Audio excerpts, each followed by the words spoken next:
샬롬 할렐루야. 로마서 8장 12에서 15절입니다. 그러므로 형제들아 우리가 빚진 자로 돼 육신에게 져서 육신대로 살 것이 아니니라. 너희가 육신대로 살면 반드시 죽을 것이로되 영으로서 몸의 행실을 죽이면 살리니 무릇 하나님의 영으로 인도함을 받는 사람은 곧 하나님의 아들이라.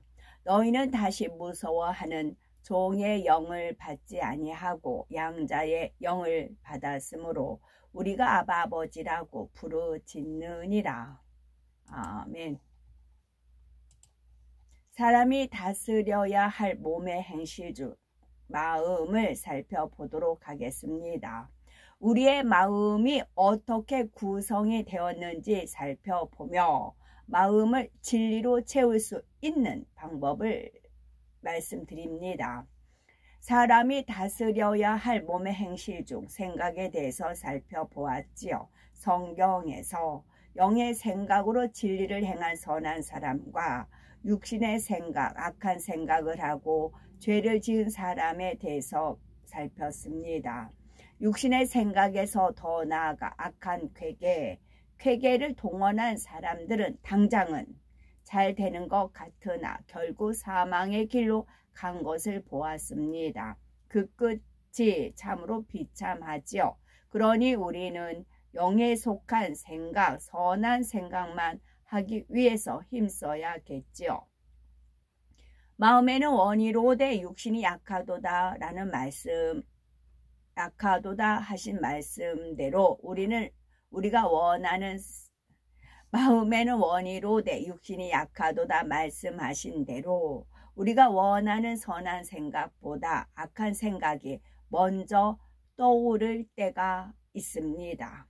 어떻게 하면 비진리에 속한 생각을 차단하고 진리에 속한 생각만 할 수 있을까요? 마음 안에 있는 비진리를 모두 빼내버리고 오직 진리로 채우면 되지요. 그러면 사단이 조정할 수 있는 비진리가 없기에 비진리의 생각이 들지 않습니다. 마음 안에 비진리가 있을 때는 사단이 생각을 주관하여 육신의 생각, 악한 생각을 하게 되고 마음에 비진리가 없고 진리만 가득하면 사단이 역사할 수 없습니다. 그러니 우리가 생각하거나 악한 감정을 갖거나 비진리를 행했을 때 내게 주어진 환경이 힘들고 어려워서 내가 어쩔 수 없었다 하실 게 아닙니다. 똑같은 상황에서도 달리 생각하고 달리 행하는 선택을 할 수가 있습니다. 그러니까 농사 짓는데 망하게 하는 풀이 아니고 희망의 풀이다 하면은 먹을 거 없는 사람은 그걸 뜯어다가 나물로 해먹고 또 말렸다가 생선 지짐 같은데 이렇게 넣으면은 비린내를 잡아주는 그런 이제 효력이 있다는 거예요. 약초라는 거지요. 망하게 볼 것이냐 희망으로 볼 것이냐 그게 틀리다는 거죠. 저도 그 얘기를 듣고 이제 그 개망초 그 풀을 말렸다가 갈치 지짐을 했어요. 밑에 그걸 깔고 했는데 정말 맛나더라고요. 비린내를 잡아줘요. 그리고 또 그 풀은 풀 종류죠. 그거는 생명력이 아주 강하잖아요. 생명력이 아주 강해가지고 우리한테 독초가 아닌 이상은 어느 정도는 먹을 수 있는 게 많이 있더라고요. 독초가 아닌 이상은. 그래서 우리 몸에 들어가면은 굉장히 몸이 강건해진 것을 느낄 수 있어요. 이런 오장육부들이 튼튼해지는 걸 느낄 수가 있어요. 그러니까 우리가 무엇을 먹느냐, 하나님 말씀을 먹느냐, 쓸데없는 사상 그런 걸 먹느냐 틀리듯이 이제 그런 것도 그게 생명력이 강해서 그렇더라고요. 뭐 이제 돌미나리, 돈나물 같은 거 야생에서 막 생명력이 엄청 강해요. 돌나무도 그렇지만 미나리 같은 것도 생명력이 굉장히 강해요. 그런 거 뜯어다가 이제 나물로 해서 먹고, 저는 또 말려가지고 가루를 내서 먹고 있거든요. 저는 제 체질이 아주 맞아요. 일단은 공짜, 돈 안 들어가요. 그리고 이제 가면서 운동도 돼요. 그리고 널려 있어요.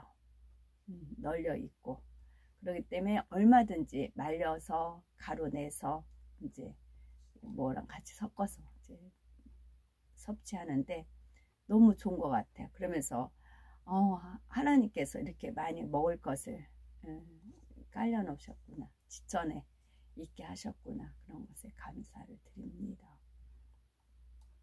마음에 비진리가 있을 때 비진리의 생각이, 진리가 있을 때 진리의 생각이 나오게 됩니다.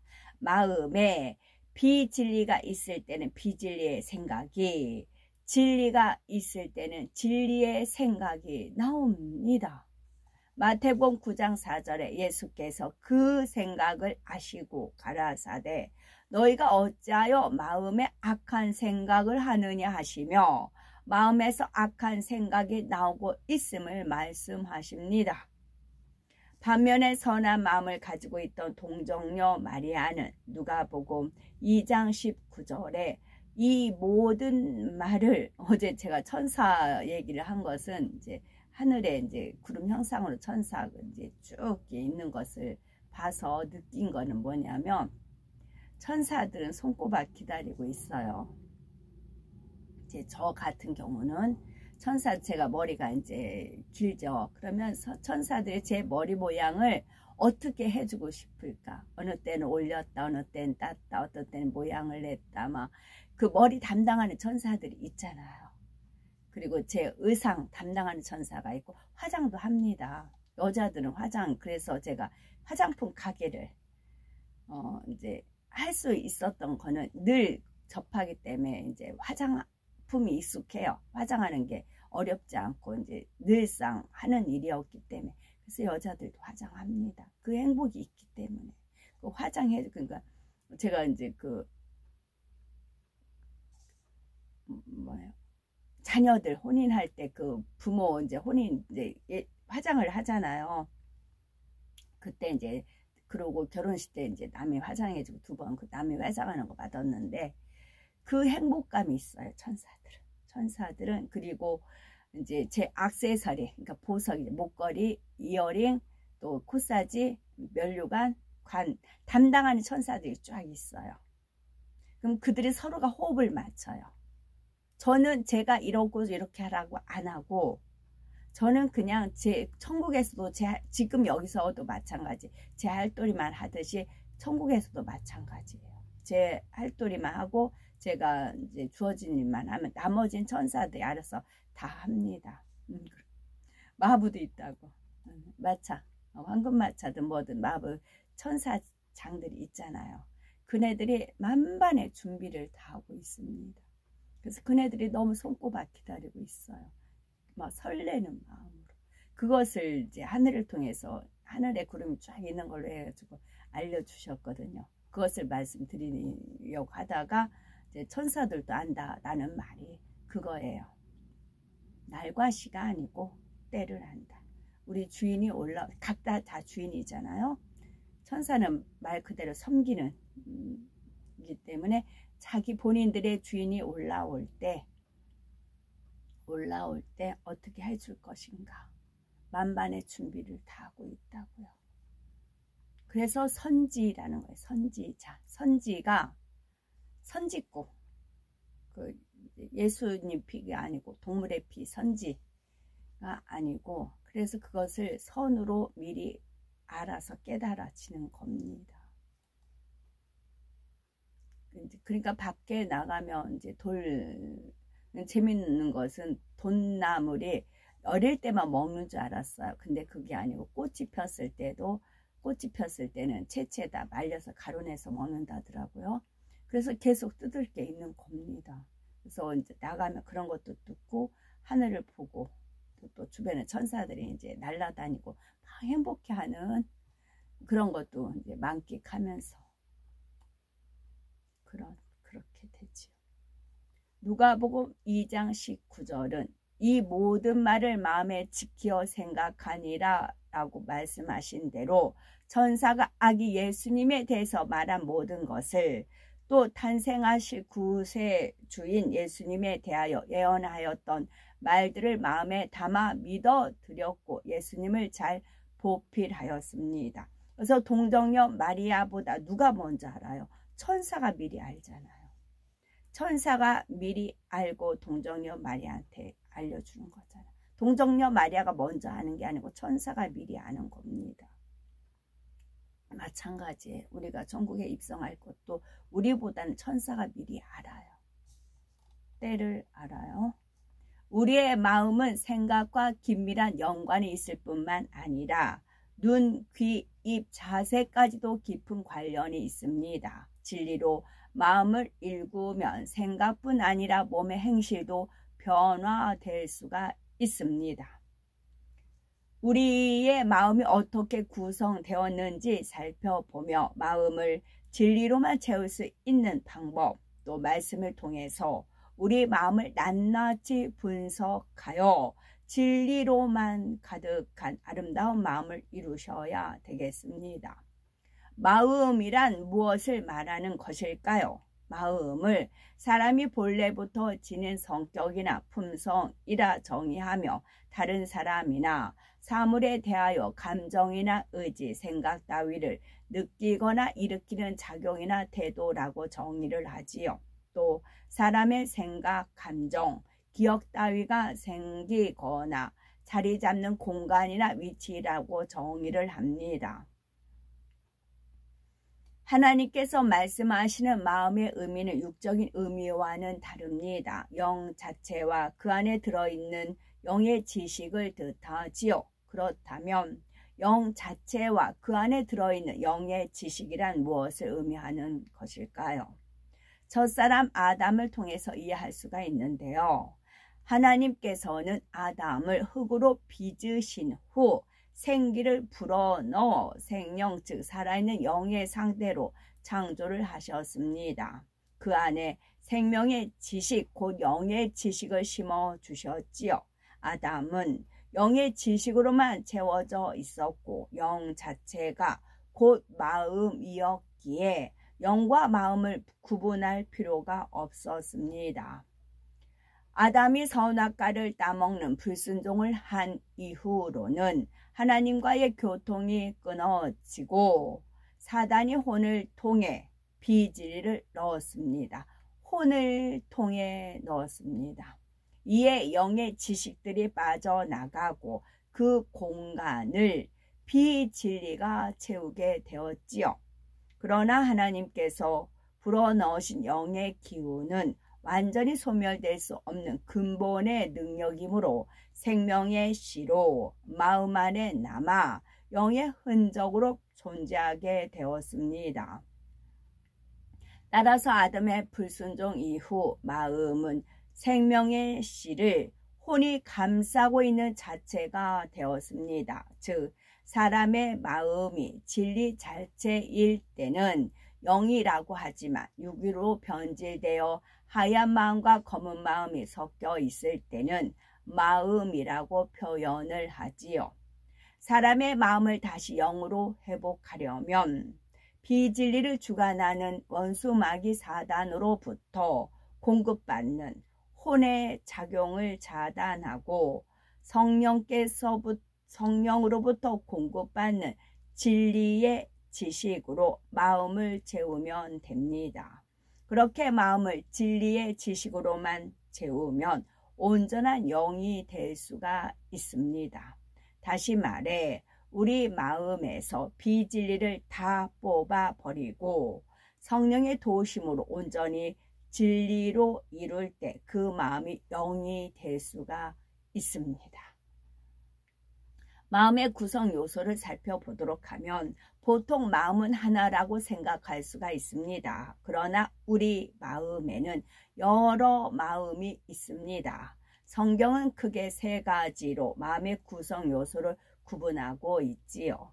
로마서 7장 22에서 23절에 내 속사람으로는 하나님의 법을 즐거워하되 내 지체 속에서 한 다른 법이 내 마음의 법과 싸워 내 지체 속에 있는 죄의 법 아래로 나를 사로잡아 오는 것을 보는도다 고백을 하였지요. 여기서 속사람이란 하나님의 법을 즐거워하는 명백한 진리의 마음, 곧 하얀 마음을 의미합니다. 내 마음의 법은 양심을 의미하며 죄의 법이란 명백한 비진리의 마음, 곧 원수마귀 사단으로부터 심겨진 검은 마음을 의미하지요. 이 마음에서 우리가 변화시켜야 하는 마음은 무엇일까요? 죄의 법, 즉 명백한 비진리의 마음은 물론 내 마음의 법인 양심에서도 비진리를 찾아 온전한 진리, 하나님의 의로 변화시켜야 합니다. 명백한 비진리는 진리와 완전히 반대됨으로 오히려 쉽게 발견하여 버릴 수가 있습니다. 마태복음 15장 19에서 20절은 마음에서 나오는 것은 악한 생각과 살인과 간음과 음란과 도적질과 거짓 증거와 회방이니 이런 것들이 사람을 더럽게 하는 것이요 라고 말씀하시며 사도행전 5장 17절은 대제사장과 그와 함께 있는 사람 즉 사두개인의 당파가 다 마음의 시기가 가득하여 일어나서 라고 한 대로 이러한 악들 명백한 비진리는 우리의 행함과 모습 속에 쉽게 드러나 알 수가 있습니다. 명백한 비진리의 마음은 설명하지 않고 내 마음의 법인 본성과 양심에 대해서 살펴보면 이렇게 살펴보면 그 안에 비진리와 잘 섞여 있는 우리의 악을 발견할 수가 있습니다. 본성과 양심 안의 비진리를 살펴보면 본성이란 각 사람이 갖고 있는 마음의 근본된 성질을 말합니다. 본성은 부모로부터 선천적으로 물려받은 기쁨만이 아니라 후천적으로 어떤 환경에서 어떤 것을 받아들이는가에 따라 달라집니다. 그리고 양심은 본성을 바탕으로 하여 만들어진 선악을 판단하는 기준이 되는 마음이지요. 일반적으로 양심은 선이나 악, 옳고 그름을 판단하는 가치 판단의 주관적인 기준입니다. 사람들은 대부분 자기 양심에 꺼리는 것은 악이고 꺼리지 않는 것은 악이 아니라고 생각을 하지요. 하지만 양심은 각기 나름대로 만들었기 때문에 사람마다 다르고 시대와 나라, 문화와 지역에 따라 많은 차이가 납니다. 또 세상이 악해질수록 사람들의 양심도 점점 더 비진리에 물들고 악에 대해 무뎌집니다. 따라서 양심은 절대적인 선의 잣대가 될 수 없기에 항상 하나님의 말씀이 기준이 되어야 합니다. 본성과 양심에는 자기 스스로 옳다고 생각하거나 주장하는 의와들이 있기에 그 안에 들어있는 악의 모양을 발견하기는 어렵습니다. 사람의 양심, 의와들과 하나님 선의 차이를 느껴볼 수 있는 예를 들면 세상에서는 원수를 갚아야 의로운 것이라고 생각합니다. 역사소설이나 무협소설을 보면 부모의 원수를 갚는 것은 자식된 도리로 의롭다, 옳다라고 생각하지요. 하지만 하나님께서는 원수를 사랑하라 하셨기에 원수 갚는 것은 하나님의 뜻에 정면으로 위배되는 것입니다. 다른 애로 만약 친한 친구가 범죄했는데 다른 사람이 범인으로 몰려 누명을 썼을 때 친구의 잘못을 말하지 않는 것이 의리라고 생각합니다.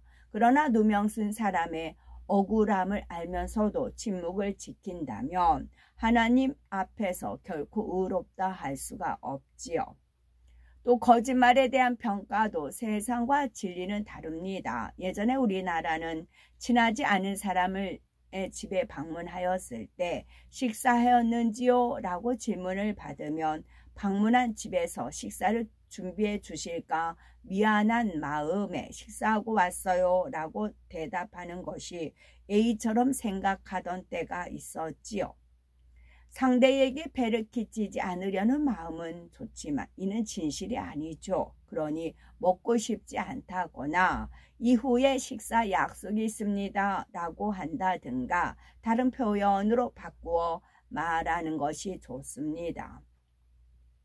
또 남의 물건을 빌려 쓰고 돌려주지 않거나 허락 없이 남의 것을 사용하고도 사소한 일이기에 도적의 마음이 있다고 생각하지 않습니다. 이런 작은 것부터 악이 자라나 자기의 유익만 구하거나 도적질로도 발전할 수가 있습니다. 그러므로 본성과 양심까지 온전히 선으로 바꾸려면 사소한 것이라도 진리에 위배되는 것은 당장 고치겠다는 마음으로 내 자신을 돌아보아야 합니다.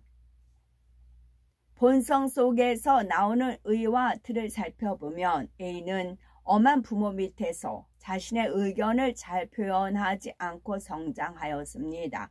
B는 자신의 의견을 잘 표현하고 리더십 있게 행동하는 성격을 가졌지요. 이 둘은 각기 다른 부모와 환경에서 성장하였기에 다른 본성과 양심을 가졌습니다. 어느 날 A와 B가 같이 일을 하게 되었지요. 이들이 진리로 변화되기 전 의견이 다를 경우 상대가 이해되지 않고 불편하게 느껴집니다. A는 B를 보며 저 사람은 자신의 의견만 옳다고 하네. 나는 양보하는 건데 큰소리 내지 않으니까 나를 무시하나 라고 하며 불편해합니다. B는 상대방에 대해서 적극적으로 의견을 내거나 협조하지 않으면서 괜히 눈치 보게 만든다 하면서 싫어하지요. 이렇게 나만 옳다 하는 자기의가 있으면 상대를 판단하거나 불편하게 생각합니다. 사람 사이에 의견과 성격이 다를 때 다툼, 혈기, 불편한 판단, 정죄, 미움 등 마음에 있는 악이 쉽게 드러나지요. 이때 자신만 옳다 하지 말고 의와 틀, 마음의 비진리를 발견해 신속히 변화될 수가 있습니다. 마음 안에 명백한 비진리를 항상 경계하고 계셔야 됩니다. 비진리와 진리 안에서 왔다 갔다 하는 마음은 얼마나 살피고 계시는지 아셔야 됩니다. 내 양심의 진리의 기준이 아니라는 것을 깨달아 항상 겸비하게 우리의 마음과 생각을 살펴서 불같이 기도함으로 변화되시고 그리할 때 마음도 신속히 변화되고 선과 진리의 생각으로 더 온전할 수가 있답니다. 아멘. 샬롬.